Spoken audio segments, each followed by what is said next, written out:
اور ڈرو اس دن سے جب تم سب اللہ کے پاس لوٹ کر جاؤ گے، پھر ہر شخص کو جو کچھ اس نے کمایا ہے پورا پورا دیا جائے گا اور ان پر کوئی ظلم نہیں ہوگا۔ اے ایمان والو،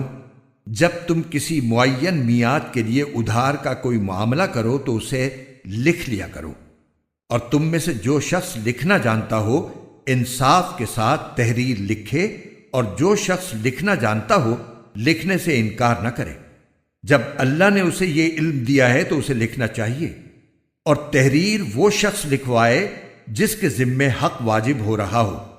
اور اسے چاہیے کہ وہ اللہ سے ڈرے جو اس کا پروردگار ہے، اور اس حق میں کوئی کمی نہ کرے۔ ہاں، اگر وہ شخص جس کے ذمے حق واجب ہو رہا ہے ناسمجھ یا کمزور ہو یا کسی اور وجہ سے تحریر نہ لکھوا سکتا ہو تو اس کا سرپرست انصاف کے ساتھ لکھوائے، اور اپنے میں سے 2 مردوں کو گواہ بنا لو۔ ہاں، اگر 2 مرد موجود نہ ہوں تو 1 مرد اور 2 عورتیں ان گواہوں میں سے ہو جائیں جنہیں تم پسند کرتے ہو، تاکہ اگر ان 2 عورتوں میں سے ایک بھول جائے تو دوسری اسے یاد دلا دے۔ اور جب گواہوں کو گواہی دینے کے لیے بلایا جائے تو وہ انکار نہ کریں،